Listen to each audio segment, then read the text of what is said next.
So it is top of the hour. Thank you very much, everybody who's coming on board, and we'll just see those attendees ramping up as we go through. My name's Chad Renando. I've got a few different roles, for Global Entrepreneurship Network for Australia, work with QUT as a research fellow there, do some as director for startup status, but primarily here, it's not really any of those hats. It's more of just as a community of builders and leaders, along with Di Somerville, who's here, Kaylee, and a few others that got together and said, hey, look, let's just see what we can do to help us. Because the topic for today and for the next few weeks as we go through these webinars is looking at what's happened with the disruption.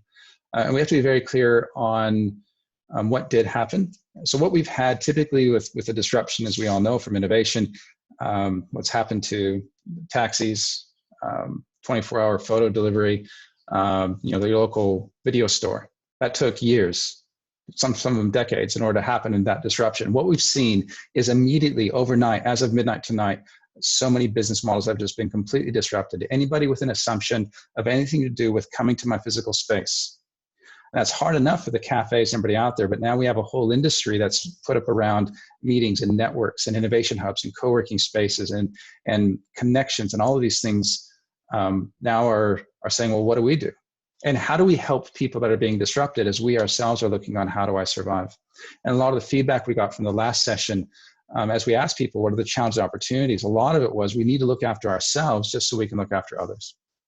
So that's the intent of these sessions. You in the audience, the people that are logging on and people on the chat, you are the builders, you're the growers, you're the people that are working in the system so you can help other people build, grow, and scale their business. So there's a very targeted conversation. We'll get speakers in here who can ideally help you and give you tools to help others. Just as far as some logistics around today, in the chat, feel free to introduce yourselves, talk amongst each other as we're talking. That's a bit different from a regular one. You can kind of talk to each other as we go through. We've got a few people on today. So we have three speakers, three panelists. We're going to be hearing from Brad from Mobis, and Brad's got a pretty interesting technology that allows people to work from home. Quite often we feel that working from home is people with, thanks Brad, we feel it's people with computers and laptops and lawyers and accountants and professional services. But Brad's going to show us what that looks like for the maintenance workers, or for the mechanics, or maybe traditional, some industry sectors we wouldn't have thought of. But the other thing that we're seeing is obviously these hackathons, these programs that typically got a whole bunch of people together. You serve your beers and nibbles and pizzas, and you come up with new ideas over a weekend. And the energy in the room is incredible, and you feel the buzz, and co-working space and innovation hubs banked on these being a cornerstone of what they offer. And all of a sudden we can't, or can we? And so Angela's going to come along and say, well, here's some case studies of what practically happened, as well as be able to share a little bit of a session she has, I believe, tomorrow, which will give a very practical how-to on how to do that. And finally, we have Emma from Darwin Innovation Hub in Northern Territory, both Darwin Innovation Hub GM as well as Northern Territory Entrepreneur in Residence. is going to share very practically what she's seeing at the largest innovation hub in the Northern Territory, both locally there, as well as talk a little bit about that global connectivity. We've got a couple other people on the line here. We've got Diana Somerville, Di, and Di's an incredible leader both within regional Australia, focusing on agriculture and global markets. And so really be able to span that. And Kylie, who's with SpaceCubed, as the background shows, kind of helping run and lead within that area, within Western Australia. Again, SpaceCubed, the largest innovation hub in Western Australia, expanding out. And so from both of their perspectives, it's almost like a panel, if you ever see The View or things like that, where we've got our guests, but we might just have a bit of a yarn amongst ourselves, interrupt each other, and just have a bit of a chat to bring more expertise. But again, I also do just want to reiterate that our expertise is matched, if not surpassed, by the expertise of the people in the chat who are in the audience, because you are us. You're the builders and the growers and the leaders. So please feel free, use the Q&A to ask questions. And what we'll do is we'll go through in the QA. When it pops up, you can upvote. And so we'll just start going through whichever ones are voted the highest. It's a very short, sharp session. I'm going to stop talking here and let other people introduce themselves, and then we'll get on with it. But we should have about 20 or 30 minutes for Q&A as well. So very much a conversation. With that in mind, Di, I'm going to hand over to you and then over to Kylie just for a brief intro about yourselves. Sure, thanks, Chad, and hi everyone, and thanks for joining us. So my name's Di. I run a few spaces in Wagga Wagga in regional Australia, and created Regional Pitch Fest, which I was lucky enough to meet some amazing people, many of you who are on this call. So hello to my Pitch Fest friends. I'm also working with Bridge Hub, so we're based in Australia and also in Israel, so providing a bit more of that global connectivity piece, and especially in the ag and food technology space. So for me, and I really love Peter's note in the chat, and I completely agree. I think this is our jam, this is our time. We are entrepreneurs and innovative thinkers, and we are able now to put some of our skills, mindsets, and ways of working to have some really lasting positive impacts in our own communities. So I am an eternal optimist, and I know I need to dial that down a little bit, because we do need to be realistic and ask the hard questions. But really, for me, I think this is a really great opportunity, and being able to support each other and the collaboration that's come out of this, I hope sort of lasts long after this is done. So thank you all. I'll chime in when I need. I'll pass over to Carly. Thanks so much, Di. Hi, everyone. I'm Carly. I'm from Space Cubed in Western Australia. For those of you that haven't come across us, we operate a series of co-working spaces in the central CBD. We also run accelerator programs called +8, which link in taking advantage of our time zone here with opportunities in Asia for those businesses. We also invest in them. We run a non-for-profit foundation, and we also do a series of coding workshops as well, which rolls out nationally. So we've got our fingers in a lot of different pies.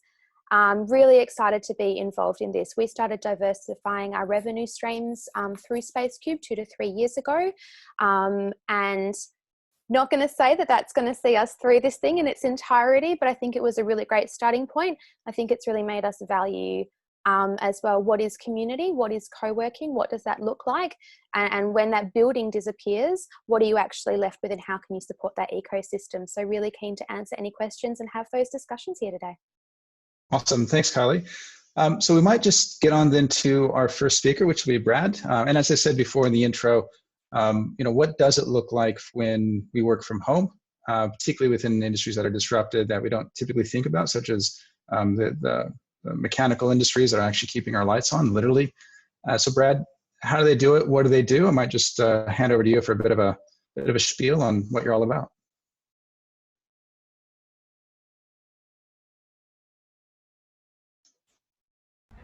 That would help. Apologies. Thanks, Chad. Thanks for all the other panelists here. It was really great to be here and hopefully share some of the learnings and lessons. I'll give you 2 minutes on, I guess, who we are and what we do. The business is called Movis. I started it 5 years ago. Came out of an awesome little product called iLab from UQ. We went through the iLab accelerator and kind of learnt to grow and be a business. This is our product, Fit Machine. So magnet attached, goes on to the side of a machine. Car keys. Once it's on there, it starts to learn the normal running of the machine from the vibration, the temperature, and the noise. So it's kind of picking up the normal running of machines. So when I talk about machines, everyone sort of thinks, kind of motorbikes and cars and taxis and things like that. What we're actually about is motors, pumps, fans, really the unsexy stuff of industry. So our typical customer base is water, food and beverage, power. So all these industries that are now termed essential services. So these businesses can't stop running. We just sold a deal into one of the largest glass manufacturers overnight in the US, and they can't stop the factory. When you stop a glass manufacturing business, it sets hard, and then you need to completely almost rebuild the factory. So these are the industries that are keeping the toilet flushed and things like that. So for us, what we tried to do is help facilitate that. I mean, when we started the business, I came from industry. They have this real challenge. They're transitioning to an older workforce. A lot of the maintenance and reliability workers are in their sort of late 50s and early 60s. So they're transitioning out. what we've done is really help them to transition. So this system uses artificial intelligence and predicts failure in advance and alerts customers before it's failed. So, you know, I guess what we learned from our industry background, and this is a lesson I'll give to you, is, you know, getting people onto these chemical plants and fertilizer plants is really difficult, and they're remote. You have to get there. You could take days to get there, but it might even take days to be trained enough to go on the site. All that's really coming to the fore now is you can't get to site. So for us, you need to think long and hard about your customers and how they work. You know, we knew that it was difficult to get on the site, so we built a business that can be, you know, service the globe. We're now in 10 countries. So we don't send our people out to those 10 countries. We literally send our product, and the product's self-installed. So we do everything over video, so we're very comfortable in this medium. The whole team typically works from home. So when we transitioned last Monday to work from home, that was a very normal type of behavior for the team. And I said, right, guys, we're all working from home. And they went, don't we do that automatically anyway? So they were really trying to adjust to that. And you know, we still get together. We're still having Friday virtual drinks. We all get together Tuesday morning, 10 a.m. We share stories. You know, there's a safety share that comes up first. But, you know, we're all getting out and doing our daily walk, run, cycle. That's really important. You know, you need to think about how that happens. But for our customers, they're now using our product so that they can manage and monitor their fleet from home. So it's really important to really understand what the customers are doing, particularly in the co-working spaces. You're going to transition to a virtual model, but I'd really encourage you to truly understand what the customer's requirements are. And, you know, we're in the scale-up phase, which is really fortunate. A lot of people are still trying to adapt and learn their business model. The best thing you can do, in my mind, is really help them connect to the right people. I mean, I've been throwing a network out to my partners and to other technology providers in the space, and we're starting to build partnerships. So I've got a group with AR, VR goggles with a hard hat. I've got a group that does remote monitoring of mine and plant sites worldwide, and we're coming together. We're basically starting a consortia. So what we're doing is we're looking for groups that can help us, you know, kind of cover our gaps and amplify our business proposition to customers. And I'd really encourage you guys to do that, is look within the ecosystem, look at your core value of what you do, and see if you can bolt on complementary offerings. And we're busily beavering away for customers in the US where they're using existing technologies in the plant, and we're looking to see how we can augment them. Brad, it sounds like you've had a really interesting transition for your team into working from home, and that's something that you'd already started to implement. Yeah. When you're talking about your clients and the fact that, and I imagine that this is a process that people are going to go through now with their client bases at warp speed, but you've already been and gone into an industry and asked people to operate differently to maybe where they're normally comfortable in. Do you have any change management tips or ways that you helped roll that out across businesses to help people adapt to, I guess, what the new normal will be for them when your product is implemented? Absolutely, Carly. I mean, I'm fortunate my wife's a change manager, so she's been doing that for 15, 20 years. So, you know, I come home and I share my stories over a glass of wine, and I get hints and tips, right? So I'm automatically reaching out to someone in the home. So, you know, we're no experts in this space, but we have a good network and we find out. I guess from us, when we first started selling the product, what we learned was we're not actually selling the product. What we said is, look, give it a try, you know, put a bunch of these out. If it doesn't work, we'll take them away, right? So you're not going into this sales mode, you're going into this collaboration mode. We want to learn what works for you and how best it works for you. So we call it a pilot. It's a small sale, that's what it is. So I'd encourage, you know, I guess the people on the call is, get that relationship, get that rapport. You know, videos, you know, not the perfect medium, but it's a great medium. You've got to get face to face. We don't do phone calls, we do video, because it shows so much expression. You can build buy-in, you can build engagement, you can see when they're not getting it, you know, when they're kind of looking off around the room, they're not paying attention. But I would really encourage you to kind of build rapport, build trust. That's what it's really about in those early stages. and getting the calls. I mean, I've got calls tonight with London, from 8 o'clock onwards. I was doing calls with the US from 7 a.m.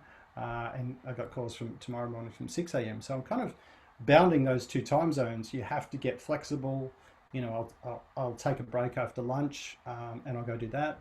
But you got to go where your customers are and be accommodating of those customers. Thanks for that, Brad. We might move on to another one. I think one of the things I really liked about that last point you made was not necessarily trying to make the sell, but selling. It's almost like collaborating on value rather than selling a product or service. Yeah. Because I guess ultimately nobody really wants the product we sell, but they want the value we provide. Which for a lot of these innovation hubs, co-working spaces, entrepreneur support people, we really got to get down. Well, what is that basic when the fundamentals shift? We opened up this whole session talking about fundamental shifting, and I think it's, there's probably a pretty major dramatic shift in the thing of hackathons, in the whole approach to how we do those things, bringing all these people together. And Angela, who I've known for some time, several years back said, hey, look, there's a lot of hackathons in Australia going. I think I'm going to start an organization that focuses on that, appropriately named Hackathons Australia. And has just been an absolute advocate and a leader in that space. And who better to talk to us about the shifting business model of virtual hackathons than Angela? Over to you.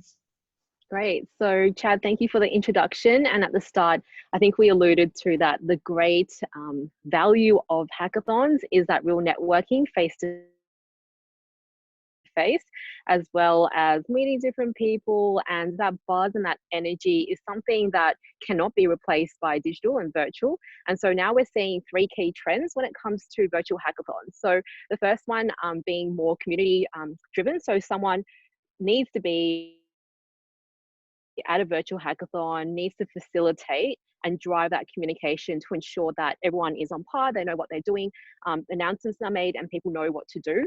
The second thing with virtual hackathons is that they're becoming more structured.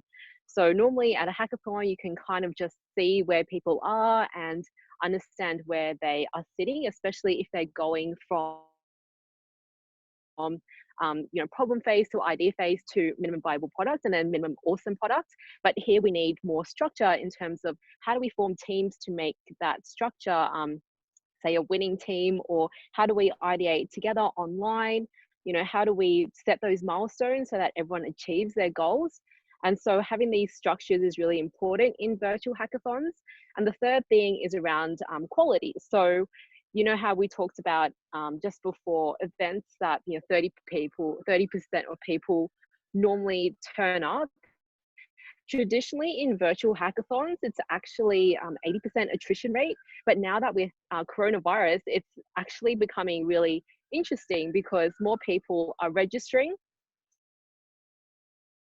just like for this webinar, and they're attending because they've got time and they've dedicated that kind of space in their head to do it. So in terms of hackathons, what we see is that they are running a bit more, they are running longer. And the reason that's a good thing is that the teams can better formulate themselves, talk to customers, ideate, test, look into those APIs, look into the data and the technology that is available, not just in, say, for example, Australia, it could be globally as well, and then creating some really great solutions out of that. So those are three key trends that we see with hackathons.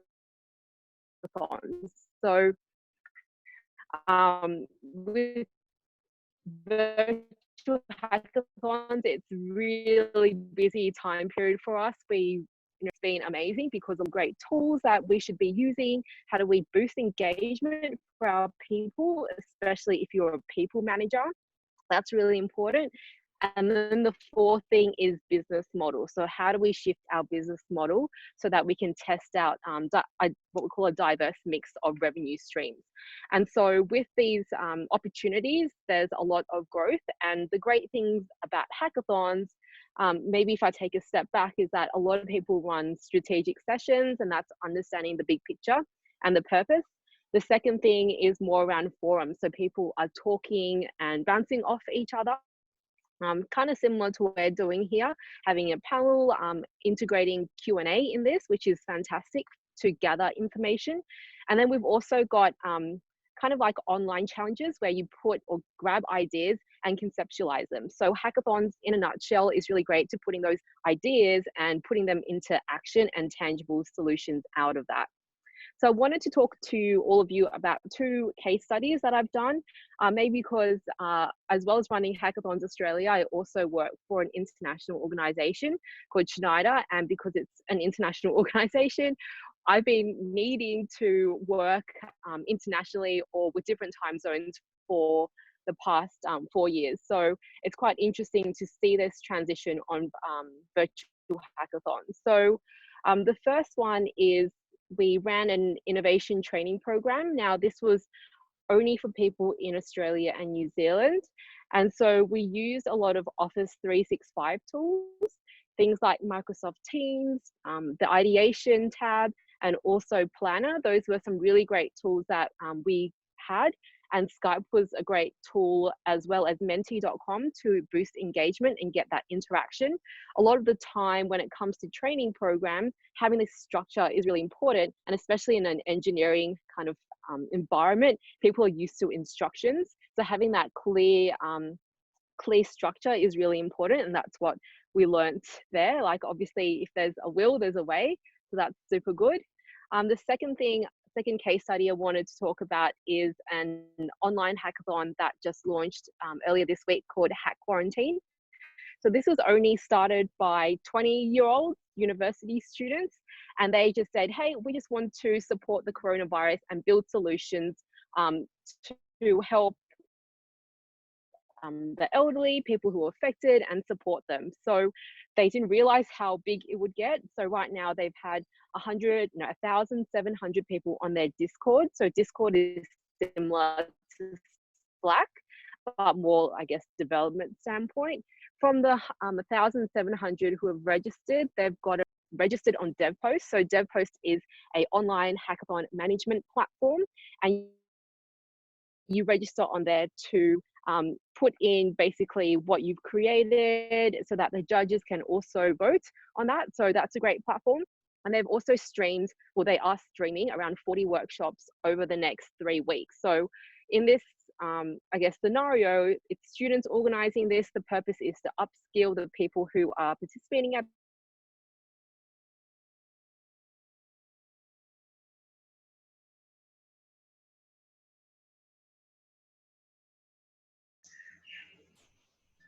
And Angela might just need to log back in again. Just a bit of a pause there. As we work with the infrastructure of Australia, we're getting there. She was hotspotting. I think, Chad, she really listed a lot of tools there really quickly. So I think maybe it'd be great to sort of get a bit more of that, and then also understand where the problems are sort of coming up from and who's running this. Because I imagine a lot of people be working in this space and looking at running hackathons that have never done this before. Yeah, absolutely, absolutely. And thank you for those who are putting their questions in. Feel free to put them in the Q&A. Janine, thank you for raising your hand. If you do guys have a question, I see Sherry has one in there as well, just in regards to how Kaylee and Emma do their backgrounds. We can type that in the chat here shortly, because clearly I haven't figured it out yet. And I have heaps of questions if Angela comes back on as well. And one of the things that this was interesting me is I wonder if this whole movement of hackathons is actually going to open up to a bigger audience of all the introverts that just maybe didn't feel like being in a room with a bunch of other people for 52 hours straight, but still had a lot to offer and wanted to contribute a lot of ideas. But yeah, hopefully Angela will be able to come back on and we'll ask her a bit more. I do want to hop over up to Darwin, to Emma. And Emma, like I said before at the intro, very impressed with the positioning of the Darwin Innovation Hub, with some of the unique challenges and opportunities of Darwin and Northern Territory overall, just the expanse there. But wouldn't mind, and Angela's back, welcome. And Emma, just wouldn't mind hearing a bit from you on what you're seeing up there, maybe a bit of insight into some of the strategies and tips and techniques you've been doing to accommodate some of the changes. Yeah, sure. So my name is Emma Nesbitt. I'm the General Manager of the Darwin Innovation Hub, as well as the Northern Territory's Expert in Residence. not quite sure what I'm an expert in at the moment, but we're all learning.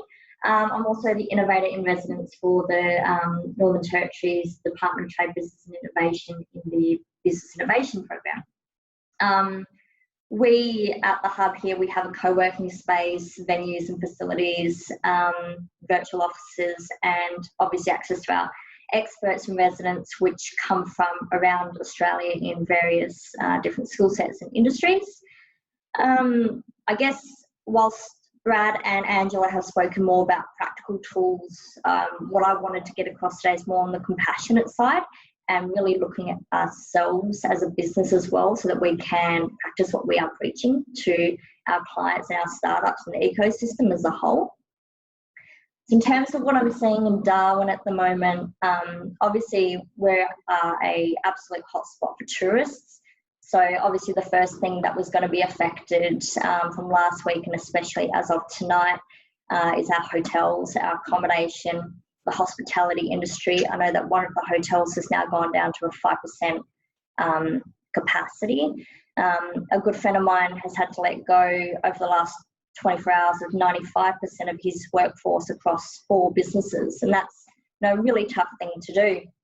He's not a startup. He's been operating for years. But he's now pivoting his chefs into creating bags of fresh pasta, taking opportunity around the rations that the supermarkets are putting on us.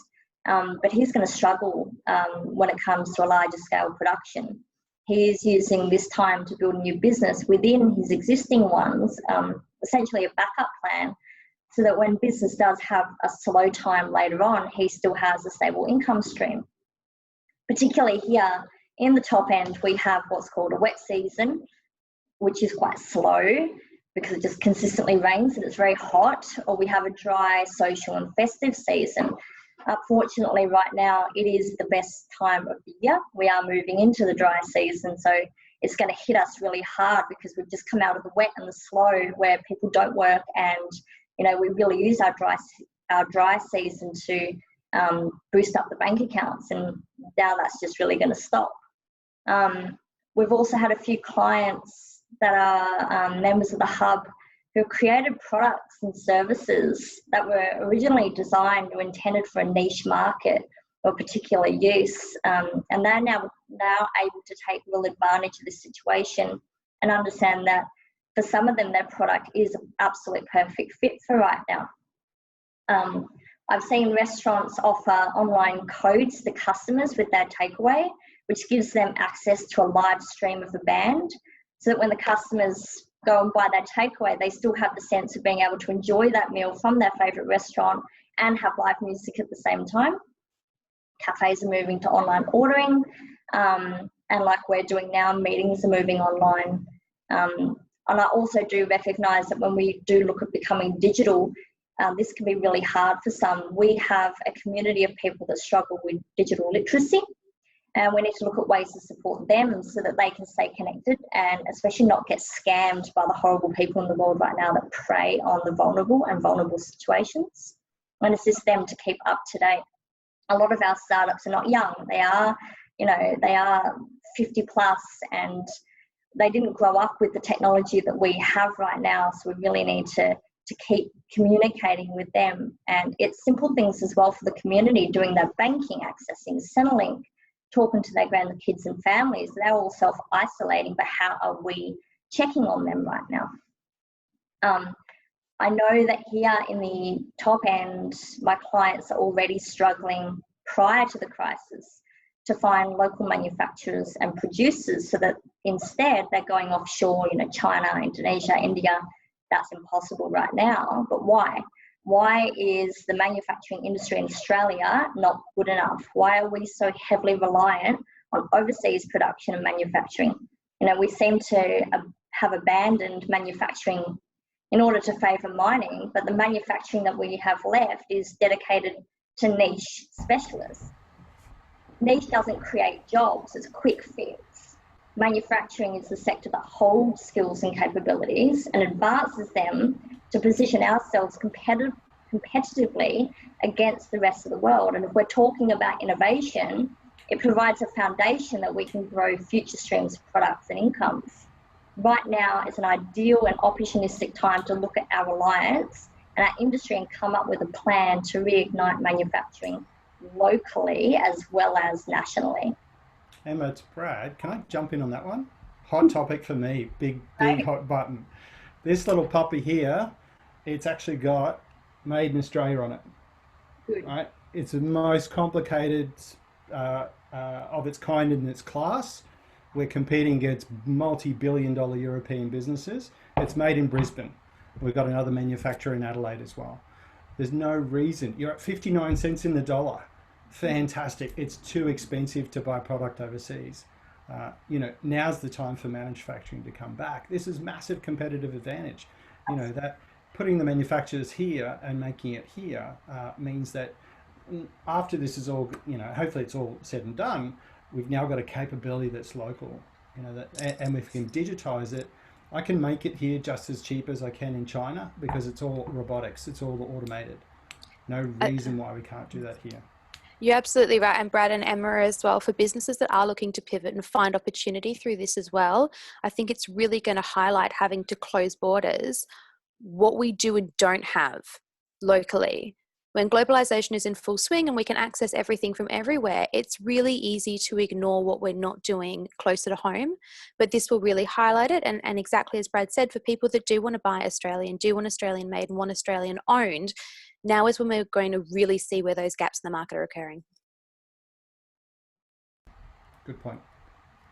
And I want to follow up on something that you inferred to, because before you were talking about your clients that you're working with and supporting them, and it's something that came through in the survey from last week, is a lot of people said, actually, they need us more than ever.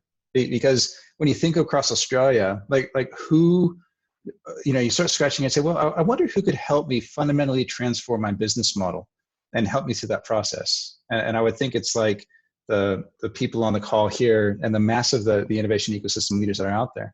And so is there actually potential, you think, without the actual physical space per se, but for an increase in the demand for the services of people needing what you have to offer? Absolutely. I mean, it's hard enough for entrepreneurs and startups to feel quite isolated. They don't have a team of staff. They don't have colleagues that they can talk to and bounce ideas off. We run a co-working space here in Darwin, and it was quite pleasing to see yesterday that people were still coming in. And in fact, more people came in yesterday than they had in the last 2 weeks, just to check that we were still open and we were still there and we were still ready to support them. But it is a hell of a lot quieter than usual, especially with, Scott Morrison saying that as of tonight, don't go to your office if you have a job that you can do from home. And well, that's every single entrepreneur and startup now, isn't it? They're all going to go, well, we're forced to isolation. So what we're doing is we're moving everything online, like most people and hubs and startups and accelerators and incubators are doing so now. We've set up a filming room to take all of our workshops digital. We're still participating in external workshops and seminars like this one. We are moving into teaching our startups how to, use tools, simple tools like Slack and Asana and Teams and whatever apps and software there is out there. I'm sure you've also seen that I'm now doing walk and talks. So my idea behind the walk and talks was not only am I forcing myself to exercise, but there is a lot of science behind the links of creativity and walking. Exchanges are more open and more productive. We focus on the job and our cognitive engagement increases. It's really important for me as a coach to ensure that my startups are staying engaged and that they are not over-isolating themselves. I don't want them to become Netflix addicts and then just think, oh, well, the world's over, why bother? I want to make sure that they are continuing to work on their business in the best situation that they can right now, because now's the time to solve real problems. There are real things that we are identifying right now that were just hidden before. The leaves are blowing over. Let's, bring it all to light. That's a great point, Emma. As far as, and the walking tours, I remember when I ran an Innovation Hub, we used to go for a drive. There's a cafe about 20 minutes away. That 20 minutes was enough time to kind of detox, get stuff out of your system, sit in a cafe, novel environment. All you're trying to do is rewire the synapses. keeping in mind that with the anxiety and the pressures and all the tensions, our synapses are just exploding right now. But that potential from a psychological perspective helps us to see things new. Kaylee, I'm just going to hop over to you briefly from SpaceCube's perspective. Are you kind of seeing a bit similar? You even emailed me, I think it was this morning, saying, we're going through some pretty major changes right now. It might take me a while to get back to you. What do you see as far as demand? Yeah, absolutely. So I guess just for context for people, we've currently got 25 businesses that we've signed into our accelerator. They were all due to fly to San Francisco and Singapore in the next 3 months. That's been entirely rejigged. We operate 7.5 floors of co-working space across 3 buildings, and we're about 95% full. So we are looking within the space of effectively 3 days closing doors, not forever, but for now. And we've been in the process of transitioning online, exactly as Emma has been going through as well. Over the past maybe 10 days now. And I think it's a really interesting time. It's really exciting.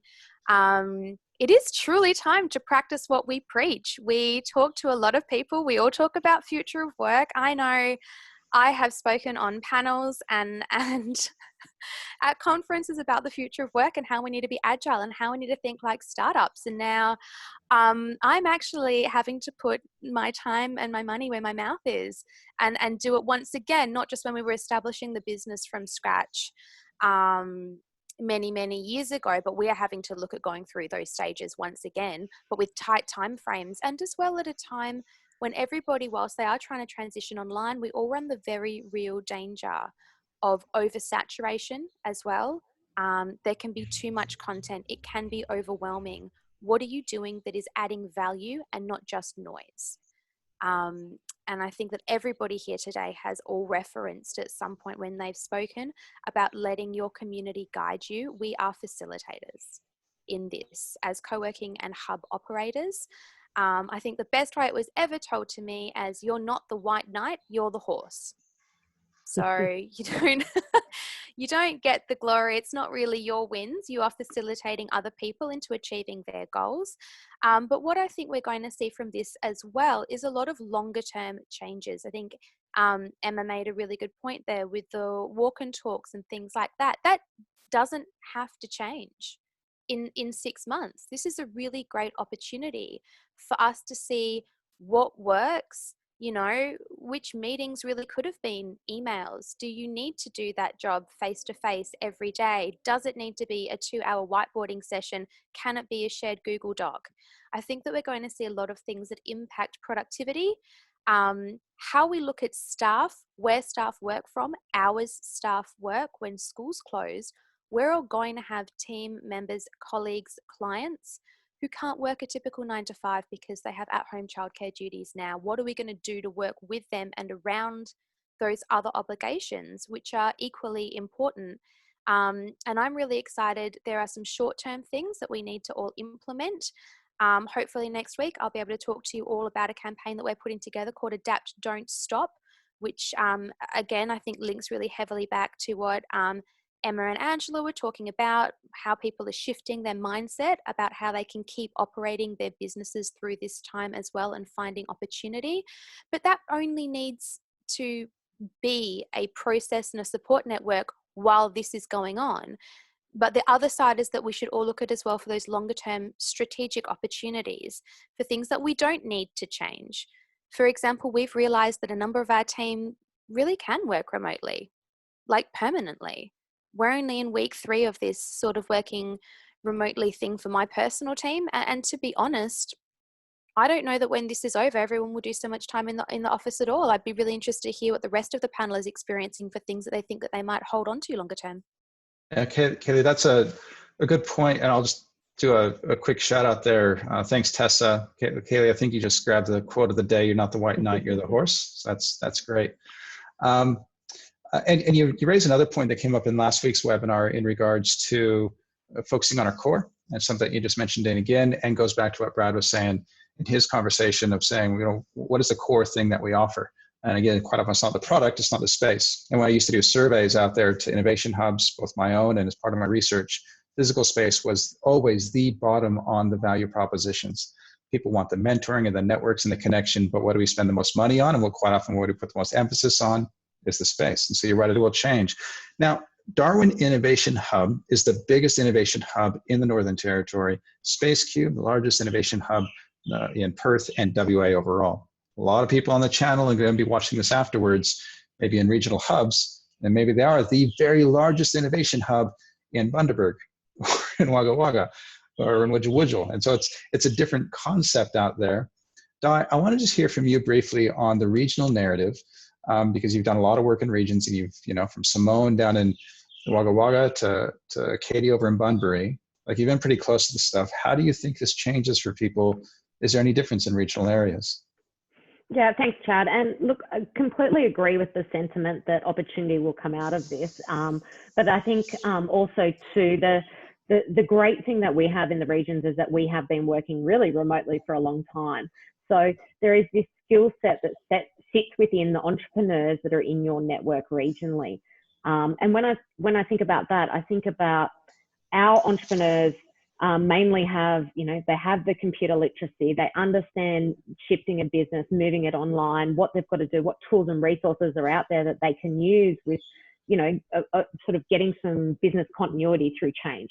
So their skill sets are so vital to the wider community. And hopefully what we'll see come out of this is that in our regions, our opportunity to be more integrated into other areas of the wider community will definitely come to the surface. And I think for us as hub leaders right across Australia is that we need to widen our lens. Yes, we need to be the horse for the startups, but in some ways we need to kind of be that white knight for the local governments or the businesses that aren't online yet. These are our potential partners and customers when we all get out of this. So it is a really good time for people to really understand the value of entrepreneurship, innovation, and that way of thinking. So I think for our regions, it's going to take a big hit like it will on everyone. And, we don't have the sort of the deal flow that you may see in the city. But what we do have are people that are doing some pretty incredible things remotely already. And that skill set can be really transitioned into something valuable now and something valuable in the future. When our new world sort of settles down, it is going to look very differently. And it's the great equalizer, as I see it, between the regions and metro. So I look forward to see what comes out of it. Excellent. Thanks, Di. It's something that Peter mentioned from the Canberra Innovation Centre early on in the chat. He says, my hypothesis is that the newly found COVID business models will not be as temporary as people may think. And Peter, absolutely. If people do have questions for the Q&A, please add them in. We've had a few come through. Angela, when you were rattling off all those acronyms and tools and tips and tricks, they were coming in hot and heavy of, hey, what was that? And can you just, and thank you for posting that link to your LinkedIn post, which lists those, and definitely a plug, which Angela can reiterate with regards to the session tomorrow. Angela, just a brief comment on that session and what it's going to be about on people that want specific tips and tricks. Okay, so I've got 2 webinars coming up. The first one is how to structure an engaging workshop. So it doesn't need to be a hackathon per se, but it could be an online informative session, or it could be an interactive session. So just some tips and tricks from a facilitator's perspective, knowing that we normally do this in the classroom and how to translate that online. The one on Tuesday, which I think a couple of people, I'll resend the link. That one's going to be more around the tools that you can use. So I put in on the LinkedIn article my favorite tools that are free, because I like to get some free things. So go in there. There's things like project management, which tools they are. So for example, you could use Trello. There's Slack. Slack is a great one that I think a lot of people use. Another one is Discord for online hackathons to communicate with people, and that's really great more for technical people, as well as, there's a lot of emojis, and you can actually have conversations over voice. So you can have a channel where you can put a voice in there. And then for say events, there's Humantics, which you guys already use, Eventbrite, and then Expert Finder is a new one, which a local startup has just brought about. So I'm just testing the ground there and helping support local startups. So any feedback on that platform will be helpful.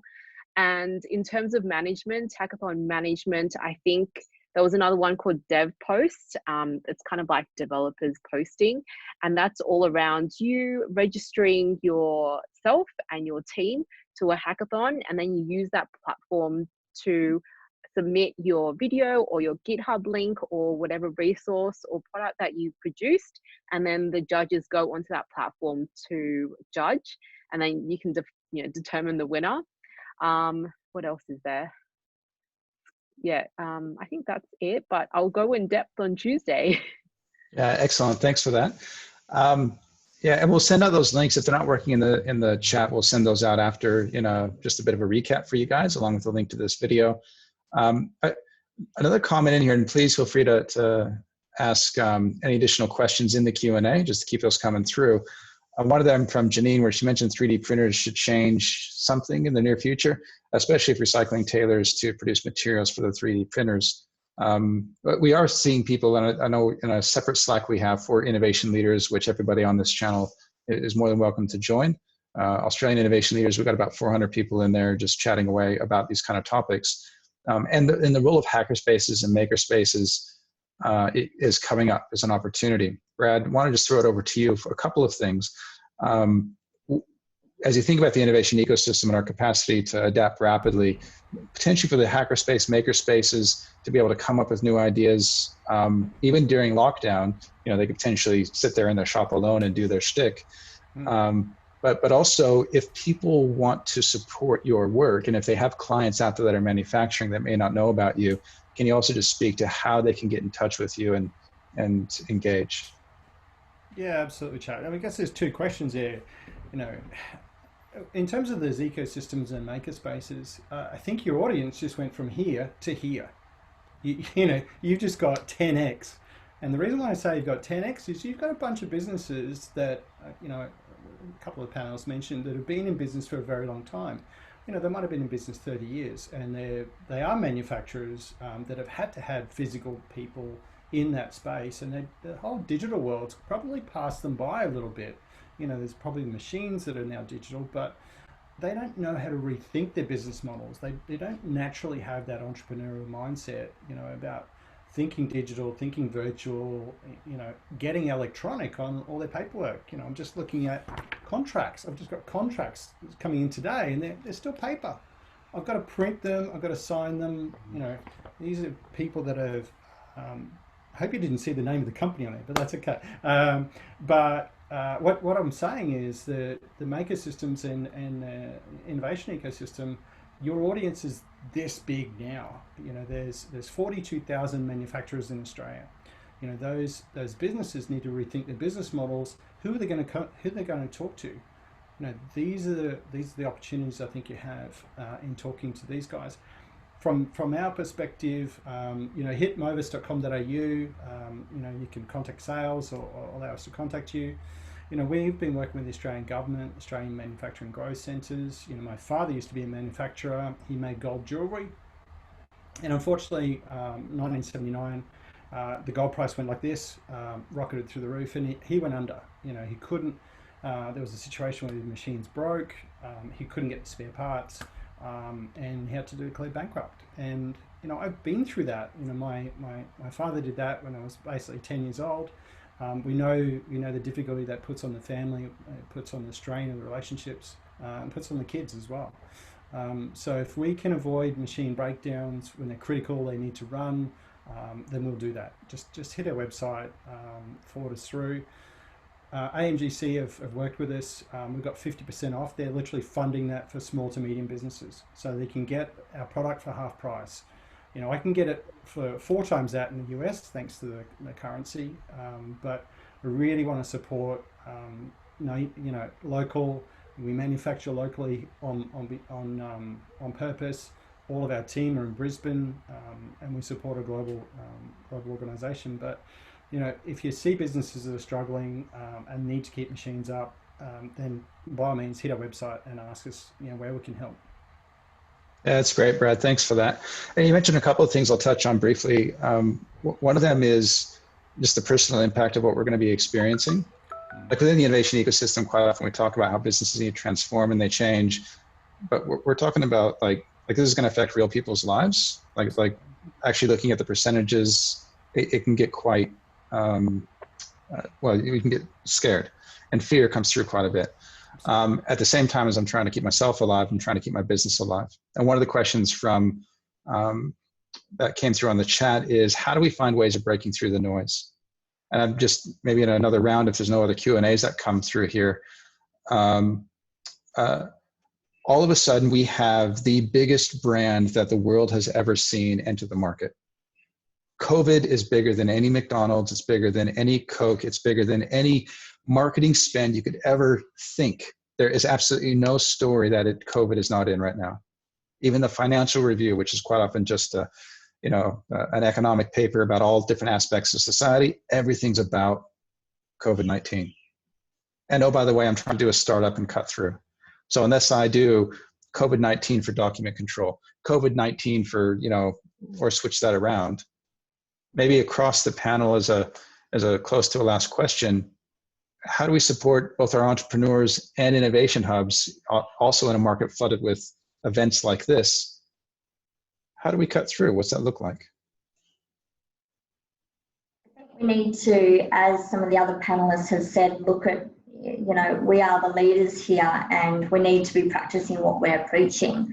So across the board, we need to understand what our current situation is. More often than not, we've all been caught up in the same rhetoric of we're all in the business and not working on the business. We have been, we've actually been gifted a chance right now to take a more hyperopic view and get ahead of ourselves while we can.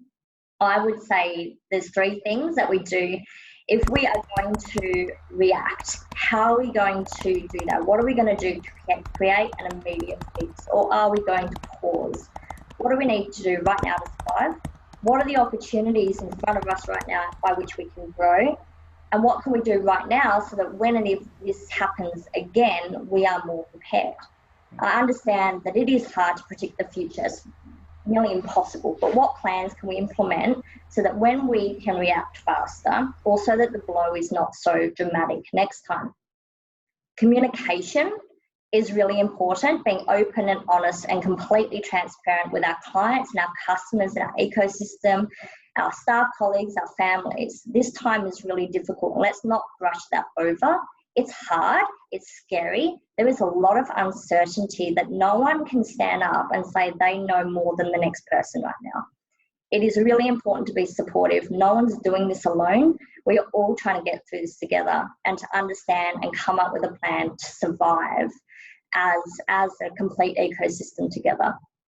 The world and our communities really need to be compassionate. It's exactly what it comes down to, Emma. I would absolutely have to agree. Compassion, empathy, all of those human qualities as well. One thing I would probably layer onto that as well is all of our businesses and all of our communities, more importantly, have come because they were driven by a need. And that need was a need from a local geographical area. Need may have been, for example, Angela, with hackathons. There was an area that people had interested in, but there was nobody really supporting that in a unified manner.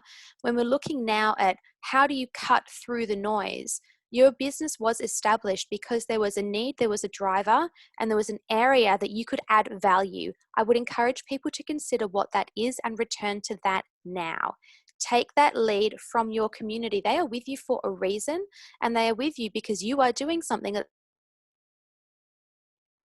struggling to get bandwidth as well. This is a beautiful time for collaboration. Diana absolutely nailed it. This is the great equalizer. Oh, my connection's unstable. I might drop out. But if your voice is being drowned out as one, would it be drowned out as three? Are there other people that you can partner with who may support the same idea locally, but in a different location? Collaboration over competition is how we're going to get through this right now, and we are stronger together than alone. Cool, Carly, I might jump in there as well and sort of give my sort of wrap on that whole how we sort of get cut through. And I think whether you're a startup or an innovation hub, you really need to take a look at who your partners currently are and who your current customers are. You need to protect your current customers as far as be talking to them, make sure they know you're here, make sure they know you're operating or what you're doing, communicate with those partners and with those customers first and foremost. So trying to retain a customer base through this is going to be important because cash is king. So I think for startups specifically, and when we're discussing with startups in our communities, they're going to be feeling a lot of fear, a lot of anxiety. Some might be going, oh, I was just about to raise, I can't raise anymore. And I think this was covered off really well this morning on the Innovation Bay event that hopefully some of you got to jump into and listen to, you know, the Paul Bassett's of the world and whatnot, discuss what they're seeing in the investment landscape. So I think things are going to be tough for startups, and we're not necessarily going to see that that investment drop off really probably for about 12 months. So everyone's sort of holding off and saying, oh, I'm not going to raise now, I'll raise in 12 months time. I think put another 6 months on that. So make sure you've got a really good runway. You're really doubling down on your specific value that you offer, and really looking at ways that you can generate cash flow to keep you going, because I don't know what that investment landscape is going to look post this, but I think having worst case planning scenarios for your startups is a really important conversation that you need to be having with them, and also connecting into, you know, the Innovation Bays and other organizations of the world that offer those support services for startups. So really listening to them and understanding and really accepting that they're going to be coming at this maybe in a different way that you are. And individually, we're all going to be thinking about things a little bit differently and have different fears. So it just comes back to understanding the needs of your community and then offering the value that's right for them. Excellent. Thanks, Di. I might pass over to Angela. And again, we're just talking a little bit on how we get through cut through, because hackathons were like the ultimate cut through machine. All this hype and energy on just you as a founder on supporting through. And then if I run a hackathon, as we say, everybody's running hackathon. So what are you seeing on what will cut through in the current context? Good point about hackathons, because even the word itself kind of brings that light bulb moment for everyone. Everyone goes, what is a hackathon like?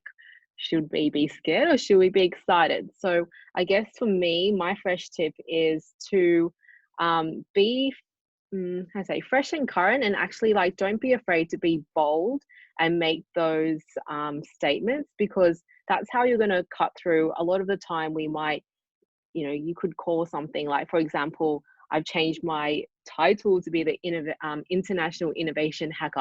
And everyone's like, oh my gosh, that sounds so cool. So I worked in public relations as my, you know, first career step, and did journalism. And what they say is you need to create a title that's catchy, that people can grasp it and understand it really quickly. So I love Twitter as an example, because it only gives you 140 characters or less. So if you can communicate what someone needs in a way that you can give them the values that they are looking for in 140 characters or less, to address the who, where, what, when, how, and why, that would be a great, sweet way to cut through. And that's what I did when I worked in PR, needed to pitch to all these journalists and people to get news and content out there. Awesome. Thanks, Angela. We got about a minute left. Brad, I might just throw to you to wrap up, since you kicked things off. Just again on this topic from cut through, and anything else that you've kind of heard today is last tips for ecosystem builders out there.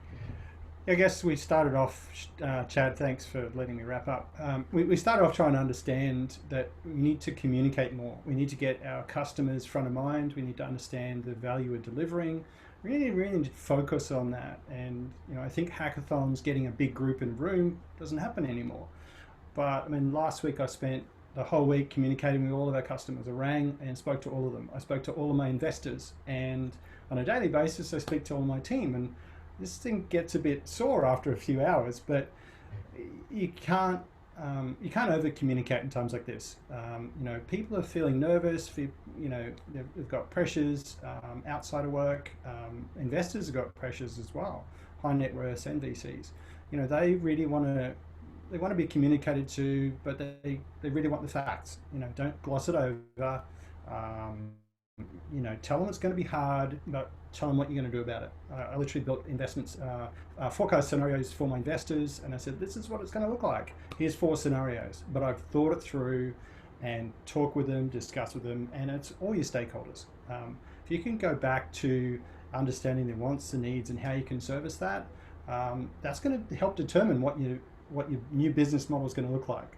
You know, it may be consulting, it may be one-on-one, it may be, you know, kind of bundling up into small requirements, you know, delivered in multi different ways.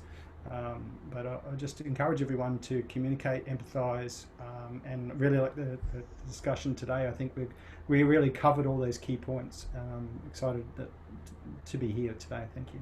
Well, thanks so much for coming along, Brad, and thank you, everybody. That was a perfect wrap-up, kind of summarizing a lot of the key points that we've heard. It's been an absolutely incredible panel, diverse, but also speaking directly to innovation leaders, those helping other people who are trying to be sustainable themselves as we see fundamental business models shift.